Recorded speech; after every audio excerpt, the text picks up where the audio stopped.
नमस्कार और स्वागत है। आज हम क्रिस्टोफर नोलन की एक ऐसी फिल्म की थोड़ी चीर-फाड़ करने वाले हैं जिसने कई सालों तक लोगों के दिमाग को उलझाए रखा, इंसेप्शन। और हमारे पास इसका आधार है फिल्म की मूल पटकथा यानी स्क्रीन प्ले। तो आज हम सिर्फ फिल्म नहीं बल्कि कहानी कैसे कही गई उस पर गौर करेंगे, सीधे पटकथा के पन्नों से।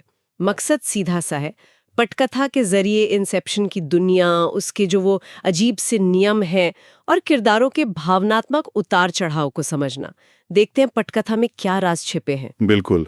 और पटकथा पढ़ना फिल्म देखने से काफी अलग अनुभव होता है ना? आप देखते हैं कि कैसे शब्दों से वो दुनिया, वो तनाव और वो भावनाएं गढ़ी गईं जिन्हें हमने पर्दे पर महसूस किया। खासकर नोलन की पटकथाएं जो अपनी बनावट में ही काफी जटिल होती हैं। तो चलिए शुरू करते हैं बिल्कुल बुनियादी चीजों से। पटकथा में ये सपने साझा करना मतलब शेयर ड्रीमिंग, फिर जानकारी निकालना यानी एक्सट्रैक्शन और सबसे जरूरी विचार डालना इंसेप्शन। इसका क्या मतलब समझाया गया है, क्योंकि यही तो पूरी कहानी का ढांचा है। हाँ, ये बिल्कुल शुरू में ही साफ कर दिया जाता है। पटकथा में बताया गया है कि एक खास तकनीक है, वो पैसिव डिवाइस, जो लोगों को एक दूसरे के सपनों से जोड़ती है। एक्सट्रैक्शन तो खैर सीधा है, जैसे पटकथा की शुरुआत में कॉप की टीम साइतो के दिमाग से जानकारी चुराने की कोशिश करती है, किसी के अवचेतन में घुसकर राज निकालना। हाँ, वो पहला सफल प्रयास जो कहानी को असल में गति देता है। बिल्कुल। लेकिन इंसेप्शन, जैसा कि पटकथा बार बार जोर देती है, वो लगभग नामुमकिन माना जाता है। ये किसी के दिमाग में बाहर से एक विचार इस तरह रोपना है कि उसे लगे ये उसका अपना ही मौलिक विचार है। पटकथा इसे सबसे लचीला परजीवी कहती है। एक बार लग गया तो निकालना नामुमकिन। कमाल की उपमा है। और इस खतरनाक काम को करने वाली टीम पटकथा इन किरदारों को कैसे पेश करती है। सिर्फ उनके काम नहीं बल्कि उनके आपसी रिश्ते या अंदरूनी कश्मकश के बारे में पटकथा क्या बताती है। हर किरदार की भूमिका बहुत स्पष्ट लिखी गई है। डोम कॉब जाहिर है एक्सट्रैक्टर है, लीडर है, लेकिन पटकथा उसे शुरू से ही एक ऐसे व्यक्ति के तौर पर दिखाती है जो अपने अतीत, खासकर अपनी पत्नी मॉल के साये से जूझ रहा है। हाँ, वो साफ दिखता है। पटकथा में उसके सपनों में मॉल का बार बार आना सिर्फ एक बाधा नहीं, उसके चरित्र का एक अहम हिस्सा लगता है। सही कहा। फिर आर्थर है पॉइंटमैन। पटकथा उसे बेहद व्यवस्थित, नियमों का पक्का दिखाती है। कॉब की जो वो भावनात्मक अस्थिरता है, उसके बिल्कुल विपरीत एड्रियान आर्किटेक्ट, वो टीम में नहीं है और पटकथा उसे हमारी तरह दर्शक के प्रॉक्सी के रूप में इस्तेमाल करती है, जो इस दुनिया के नियम सीख रही है। और ईम्स द फॉर्जर, उसका किरदार तो बड़ा दिलचस्प लिखा है पटकथा में। वो सिर्फ नकल नहीं करता, वो मनोवैज्ञानिक रूप से खेलता है ना?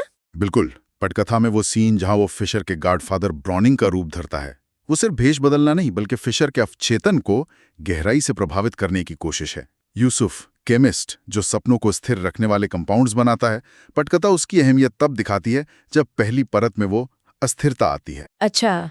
और साइतो क्लाइंट या टूरिस्ट, जो शुरू में लक्ष्य था फिर मिशन का प्रस्तावक बन जाता है। पटकथा उसे एक शक्तिशाली रहस्यमयी फिगर के तौर पर चित्रित करती है जिसका वादा कॉब के लिए सब कुछ है। तो किरदारों का ये ताना बाना पटकथा में अच्छी तरह बुना गया है। अब आते हैं मुख्य मिशन पर। रॉबर्ट फिशर जूनियर के दिमाग में उसकी कंपनी तोड़ने का विचार डालना। पटकथा इसके पीछे के दांवों को कैसे स्थापित करती है? क्या ये सिर्फ साइटो का बिजनेस एंगल है या कॉब की घर वापसी से ज्यादा कुछ? पटकथा दोनों स्तरों को साथ लेकर चलती है। साइटों का मकसद तो साफ है, ऊर्जा के क्षेत्र में अपना एकाधिकार बनाना। ये कॉर्पोरेट जासूसी का चरम रूप है, कह सकते हैं। लेकिन कहानी की भावनात्मक धुरी तो कॉब ही है। पटकथा ये स्पष्ट करती है कि उसके लिए ये सिर्फ एक काम नहीं बल्कि अपने बच्चों के पास लौटने का एकमात्र रास्ता है। हाँ, वो जो उस पर मॉल की हत्या का झूठा आरोप लगाए। बिल्कुल, वो उसे भगोड़ा बना देता है। पटकथा में बार बार उसके बच्चों की झलकियां आती हैं, लेकिन वो उनके चेहरे नहीं देख पाता। ये उसकी तड़प को दिखाता है, उसकी मोटिवेशन को। और ये जो विचार डालना है, पटकथा इस बात पर इतना जोर क्यों देती है कि वो नकारात्मक नहीं बल्कि सकारात्मक, भावनात्मक तर्क पर आधारित होना चाहिए? ये सिर्फ रणनीति है या कहानी के लिए कोई गहरा मतलब रखती है? सीधे सीधे पिता के खिलाफ विद्रोह का भाव, मैं तुम्हारे जैसा नहीं बनूंगा, वो उतना शक्तिशाली नहीं होगा जितना पिता पुत्र के बीच एक भावनात्मक सुलह का विचार।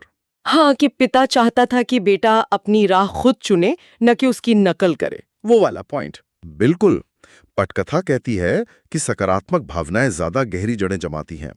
उन्हें फिशर को यह महसूस कराना है कि कंपनी तोड़ना उसके पिता की अधूरी इच्छा पूरी करना है या खुद को पिता की छाया से आजाद करना है, एक तरह का कैथारसिस। ये सिर्फ चालाकी नहीं, ये मानव मनोविज्ञान की गहरी समझ दिखाता है जो पटकथा में बुनी गई है। कमाल है। अब बात करते हैं उस चीज की जो इंसेप्शन को खास बनाती है, सपनों की परतें। ये जो लेवल्स हैं, पटकथा इन लेवल्स को कैसे प्रस्तुत करती है? क्या हर लेवल का माहौल सिर्फ एक सेटिंग है या उसका कोई गहरा प्रतीकात्मक मतलब भी पटकथा में सुझाया गया है? पटकथा हर लेवल को बहुत विस्तार से वर्णित करती है और हर लेवल की अपनी चुनौतियां और नियम हैं। और हाँ, माहौल सिर्फ सेटिंग नहीं है, उसके मतलब हैं। पहली परत, यूसुफ का सपना, बारिश वाला शहर। पटकथा बताती है कि ये यूसुफ के जल्दी उठने की इच्छा और शायद भरे मूत्राशय के नतीजा है। यहाँ एक्शन भरपूर है, कार चेज, फिशर का अपहरण, साइतो का घायल होना। पटकथा यहीं से तनाव बढ़ाना शुरू कर देती है, क्योंकि साइतो का घायल होना मतलब समय कम होना और लिम्बो का खतरा बढ़ना। और यहीं पर फिशर का वो प्रशिक्षित अवचेतन सामने आता है, जिसे पटकथा में मिलिटराइज्ड सबकॉन्शियस कहा गया है। वो हथियारबंद गार्ड्स जो हमला करते हैं, ये सिर्फ एक प्लॉट डिवाइस है या फिशर के चरित्र के बारे में कुछ कहता है? पटकथा इसे फिशर के असुरक्षित और संरक्षित होने का प्रतीक दिखाती है। वो जानता है कि उसके राज कीमती हैं। ये उसे एक साधारण लक्ष्य से ज्यादा चुनौतीपूर्ण बनाता है। अब दूसरी परत, आर्थर का सपना, होटल। यहाँ पटकथा माहौल बदलती है, ज्यादा मनोवैज्ञानिक खेल पर फोकस करती है। हाँ, वो मिस्टर चार्ल्स वाली रणनीति। पटकथा में ये कैसे लिखी गई है? ये फिशर को कैसे यकीन दिलाती है? पटकथा में कॉब ये आइडिया सुझाता है कि वो फिशर के अवचेतन का रक्षक बनकर उसे चेतावनी दे रहे हैं। ईम्स ब्राउनिंग के रूप में फिशर के मन में शक का बीज बोता है, तो फिशर को लगता है कि वो खुद स्थिति को समझ रहा है, जबकि उसे असल में मैनिपुलेट किया जा रहा है। अच्छा। और इसी लेवल पर पटकथा में वो शानदार जीरो ग्रेविटी फाइट सीक्वेंस है, जब पहली परत में वैन गिर रही होती है। पटकथा में उसे पढ़ना भी उतना ही रोमांचक है। फिर तीसरी परत, ईम्स का सपना, बर्फीला पहाड़ी अस्पताल। पटकथा इसे फिशर के भावनात्मक किले की तरह दिखाती है, एक सुरक्षित दूरस्थ जगह जहां उसने अपनी सबसे गहरी भावनाओं, शायद पिता से जुड़े मुद्दे, को बंद कर रखा है। यहाँ टीम को घुसपैठ करनी है, और यही मॉल का प्रोजेक्शन सबसे घातक हमला करता है, फिशर को गोली मारकर। तो हर परत की अपनी पहचान और चुनौती है, लेकिन इन चुनौतियों में सबसे बड़ी कौन सी लगती है पटकथा के हिसाब से? फिशर का प्रशिक्षित अवचेतन या कॉब की अपनी अंदरूनी लड़ाई यानी मॉल का प्रोजेक्शन? पटकथा मेरे ख्याल से दोनों को बराबर वजन देती है। फिशर का अवचेतन भारी खतरा है जिससे पूरी टीम को लड़ना है, लेकिन मॉल का प्रोजेक्शन आंतरिक खतरा है, खासकर कॉब के लिए। पटकथा दिखाती है कि मॉल सिर्फ बाधा नहीं डालती, वो कॉब की कमजोरियों को जानती है, उसे भावनात्मक रूप से तोड़ती है। वो कॉब के अपराध बोध का साकार रूप है। हाँ, और जब वो फिशर को गोली मारती है तो वो मिशन को लगभग तबाह कर देती है। बिल्कुल। इसके अलावा पटकथा सपनों की स्थिरता और समय के फैलाव, वो टाइम डायलेशन, को भी बड़ी चुनौती बताती है ना? हाँ, ये बहुत महत्वपूर्ण नियम है। पटकथा समझाती है कि गहरी परतों में समय बहुत धीमा बीतता है। मतलब ऊपरी परत का 1 मिनट निचली परत में घंटों या दिनों जैसा हो सकता है। इसीलिए यूसुफ के खास सेडेटिव की जरूरत पड़ती है ताकि सपने स्थिर रहें। लेकिन यही सेडेटिव एक और समस्या खड़ी करता है कि बाहर निकलना मुश्किल हो जाता है। यही किक का कॉन्सेप्ट आता है। पटक कथा इसे कैसे समझाती है? ये सिंक्रोनाइज्ड किक्स की योजना पटक कथा में कैसे बिछाई गई है? किक मूल रूप से गिरने का एहसास है जो आपको जगाता है, जैसे हम कभी-कभी बिस्तर से गिरने का सपना देखकर जाग जाते हैं। पटक कथा में टीम को हर परत से ऊपर आने के लिए सिंक्रोनाइज्ड किक्स चाहिए। उन्हें संगीत का इस्तेमाल करना पड़ता है।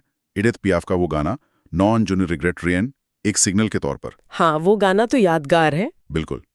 पटक कथा में बाकायदा लिखा है कि गाना शुरू होगा और फिर हर लेवल पर तय समय पर किक दी जाएगी। यूसुफ वैन को पुल से गिराएगा, पहली किक। आर्थर होटल के एलिवेटर में धमाका करेगा, दूसरी किक। ईम्स बर्फीले अस्पताल में धमाके करेगा, तीसरी किक। लेकिन सेडेटिव इतना शक्तिशाली है कि किक को महसूस करना भी मुश्किल है, इसलिए टाइमिंग बिल्कुल सटीक होनी चाहिए। पटक कथा इस पूरी प्रक्रिया के तनाव को बहुत अच्छे से दर्शाती है। ये वाकई एक बहुत ही जटिल घड़ी की तरह काम करता है सब कुछ। और अगर इस घड़ी में कोई गड़बड़ हो जाए या कोई सपने में मर जाए तो पटकथा के अनुसार वो कहाँ जाते हैं? ये लिम्बो का रहस्य क्या है? लिम्बो, पटकथा इसे अनकंस्ट्रक्टेड ड्रीम स्पेस कहती हैं, यानी कच्चा अनगढ़ अवचेतन। इस सपनों की दुनिया का तहखाना है, समझ लीजिए। पटकथा के नियम के अनुसार अगर आप इतने शक्तिशाली सेडेटिव के असर में सपने में मरते हैं तो आप जागते नहीं बल्कि लिम्बो में फंस जाते हैं। अच्छा। हाँ, एक ऐसी जगह जहां समय लगभग ठहर जाता है, जहां आप हमेशा के लिए खो सकते हैं, अपनी असलियत भूल सकते हैं, सिर्फ शुद्ध अवचेतन। और इसी लिम्बो से कॉब और मॉल का दुखद इतिहास जुड़ा है, जैसा पटकथा में धीरे धीरे खुलता है। हाँ बिल्कुल, पटकथा बताती है कि उन्होंने प्रयोग करते हुए लिम्बो में दशकों बिताए। उनके लिए वो 50 साल थे। उन्होंने अपनी पूरी दुनिया बनाई, लेकिन मॉल के लिए वो दुनिया ही असलियत बन गई। वो वापस नहीं आना चाहती थी। पटकथा में वो सीन जहां कॉब बताता है कि उसने मॉल के दिमाग में इंसेप्शन किया था, ये विचार कि तुम्हारी दुनिया असली नहीं है, वो कहानी का सबसे दुखद मोड़ है। क्योंकि वही विचार जागने के बाद भी मॉल के दिमाग में रह गया और उसने आत्महत्या कर ली, कॉब को फंसा दिया। कितना दुखद है ये। बिल्कुल, कॉब का अपराधबोध इसी इंसेप्शन से जुड़ा है। और विडंबना देखिए, मिशन के अंत में उसे फिशर, जिसे मॉल ने मारा, और साइतो, जो पहली परत में घायल होकर मर गया, को बचाने के लिए उसी लिम्बो में वापस जाना पड़ता है। पटकथा यहाँ एक पूरा चक्र दिखाती है। तो अब आते हैं चरमोत्कर्ष पर, क्लाइमैक्स पर। पटकथा इन सभी उलझी हुई लड़ियों को, सभी परतों को एक साथ कैसे समेटती है? इंसेप्शन आखिर पूरा कैसे होता है? पटकथा का क्लाइमैक्स का मल्टी लेयर्ड एक्शन का बेहतरीन उदाहरण है। तीसरी परत में एड्रियन और कॉब फिशर को मॉल के चंगुल से बचाकर, वो डिफिब्रिलेटर से शॉक देकर, जो एक तरह की किक भी है, वापस लाते हैं। फिशर तिजोरी खोलता है, अंदर उसे अपने मरते हुए पिता का प्रोजेक्शन मिलता है। और यहां पटकथा वो भावनात्मक कथारसिस देती है जिसकी योजना बनाई गई थी। हाँ, वो सीन जब पिता ये नहीं कहता कि तुम मेरे जैसे क्यों नहीं बने, बल्कि वो कहता है कि मैं निराश था कि तुमने मेरे जैसा बनने की कोशिश की। सही। और फिर फिशर को वो बचपन की पिनवील मिलती है। पटकथा के अनुसार ये वो पल है जब इंसेप्शन पूरा होता है।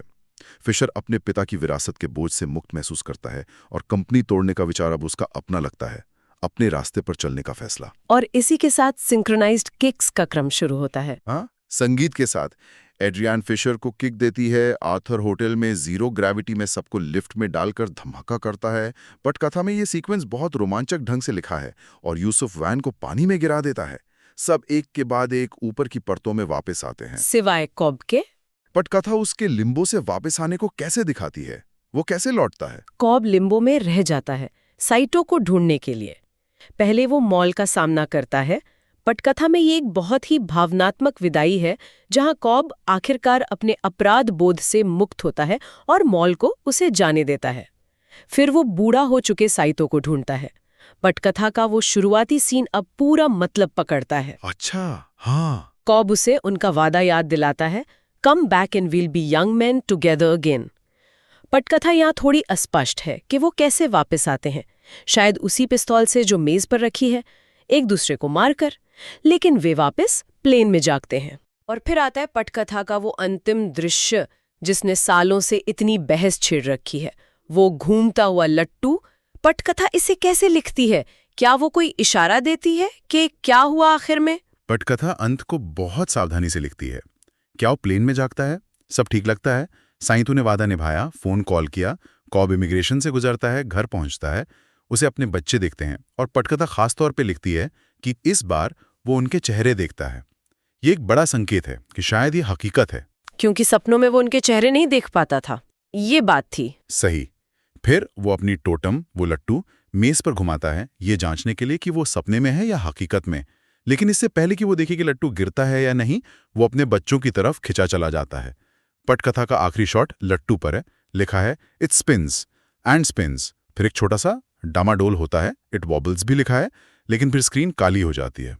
मतलब पटकथा जानबूझकर कोई जवाब नहीं देती। तो पटकथा पढ़ने के बाद भी ये सवाल बना रहता है, ये अस्पष्टता क्यों छोड़ी गई होगी? आपको क्या लगता है? देखिए, शायद इसलिए कि अंत में ये मायने नहीं रखता कि वो सपना है या हकीकत।